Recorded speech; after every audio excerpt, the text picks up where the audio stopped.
Yeah, this guy's pretty sharp.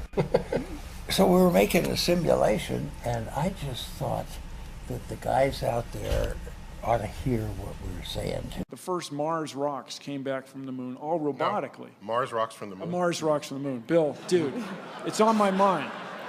You're not supposed to tell anybody. The first rocks. See, that's the kind of slip where you lose that CIA gig. That's right. Oh, yeah, exactly. It was all done by Hollywood anyway. So it was all done by Hollywood anyway. So you're going to have Virgin Galactic joining Virgin Atlantic as a way to spend your tourism dollars if you're stupidly rich. But the problem is, I think that's all a scam. But the problem is, I think that's all a scam. I really do. I think I just got asked about this. The point is that it's exponentially. Look, to go in Earth or near Earth orbit, to go the distance between New York and Washington above the Earth. Yeah, maybe private industry can do it, but it's just the laws of physics say it's just exponentially more expensive and exponentially more difficult to actually explore somewhere interesting. Yeah. And therefore, I don't think it's ever going to be. I don't think private industry has ever got the the commercial payback. We want people in low Earth orbit. I mean, I just don't understand why do we want people hanging out in low Earth orbit? Well, because they'll buy seats to take a vacation there. Well, they already have. The people doing it, the people buying tickets at $20 million a seat. So you make it $10 million, more people will buy the seat. Make it $1 million, even more. Yeah, absolutely, you're right. I think it's for entertainment purposes. So then what are you arguing with me about? Well, the point is, as a goal, as a national goal, why do you want people in low Earth orbit other than entertainment? No, if it's commercial, there's no national goal. If it's commercial, it's whatever makes money. Yeah. Space. If you told my grandfather there'd be signals from space that you have to take into account both the gravity of the Earth and the speed of the spacecraft, you're going to think you were nuts. But yet here we all are. You're going to think you were nuts. But yet here we all are. You agree with me that those discoveries won't be made by humans orbiting 200 miles above the Earth. They'll be made by wonderful spacecraft that are efficient. Designed because by humans. Yeah, but designed by humans that actually, are cost effective. You said the key point. I mean, the difference between Antarctica and the International Space Station is, I don't know what the NSF, Neil probably knows what the NSF budget is for Antarctica. It's probably less than $50 million a year, I don't know. But the space station is a $100 billion tin can sitting up there doing absolutely nothing. Well, so here's what would be really good use of it, is to get taikonauts on board. That's Chinese astronauts? Chinese space flyers would be fantastic. Because another Cold War or even the beginning of a Cold War is very, very expensive undertaking. Well, and anything we do to diffuse it would be good. I want to point out that the governments are actually partnering with private space agencies, of course. Elon Musk and those guys are benefiting from Right, so SpaceX has actually gotten something like $500 million from NASA. And full disclosure, Elon Musk is on the board of the Planetary Society. So. And on the board of my organization. We didn't reinvent this thing. We took the NASA documents and manuals and just read them. Yeah. So to your point, all the patents and intellectual achievements were done 40 years ago, and these guys are re-embracing it. So it's good. And that's just one example. I mean, it's a good use. To get into space takes so much energy. To get into orbit takes about 9 times as much energy. To get just what people like to call escape velocity is about twice that again. So it's an old thing called the beer can problem. The amount of liquid in a typical beverage can compared to the mass or the weight of the can is about what rocket fuel is to a rocket. Yeah. So you think about how much you could put in that little pull tab on the top, the little opener. The fraction of the total NASA budget given to science has never been more. The average has been down in the 20%. So what that says is NASA was never budgetarily driven by science motives. NASA, from its inception. Oh, we don't know. We don't want to talk about conception here. NASA, from its inception, as Sir William, to my right, duly noted, was driven by Cold War politics. Let's be honest with ourselves about this. Here's a sentence from that speech.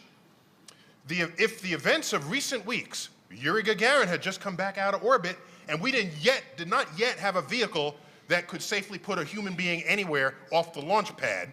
He said, if the events of recent weeks are any indication of the impact of this adventure of the minds of men, then we need to show the world the path of freedom over the path of tyranny. That was the battle cry against communism.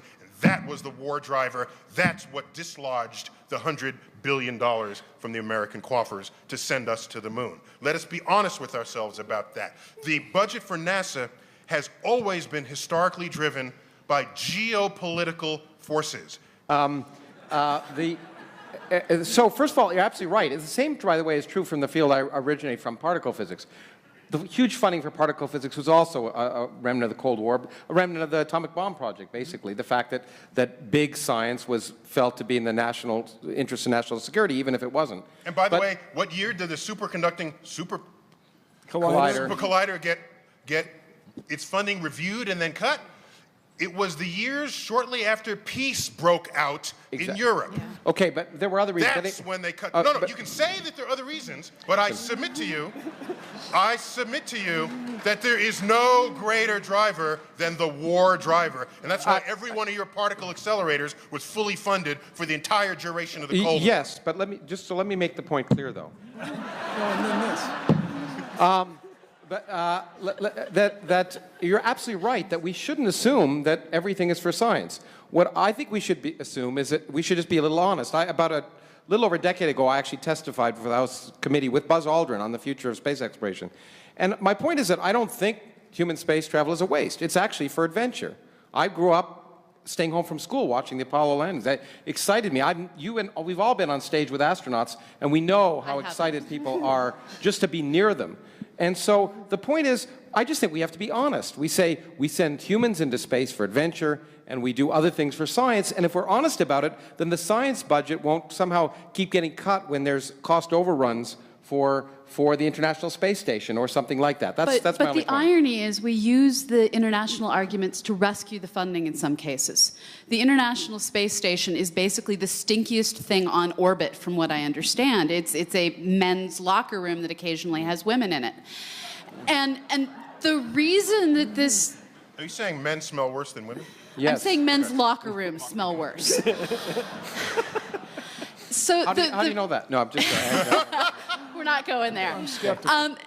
But one of the reasons that its funding was saved all the different times that it almost got canceled is because of the large number of international treaties that went into having the U.S. launch all of the pieces for other nations that forked over funding and started building things. And at a certain point, you really don't want to piss off all of your allies by canceling their favorite toy. These are just the simple geopolitical drivers. But I think you're right. And the fascination with humans in space is, in my mind, is one simple thing. They can die. We all want to wait and see if they're going to die. And that's the only interest in it. We want to see if they're going to die. And that fascination is hard to match with a robot dying. I agree completely. But at the same time, one can create, I think, when you see, the Huygens probe, for example, was brilliant in my mind. Put a microphone on it. And you can go to the webpage and listen to it land. And then pretty soon, with what we're going to be able to have with virtual reality and the ability to have images, you will be able to be on another planet with a robot and feel like you're there. And I think at that level, it's going to feel like we're there. But I think it's very hard to compete with humans. There's no doubt. Yeah, this guy's pretty sharp. So we were making a simulation, and I just thought that the guys out there ought to hear what we were saying to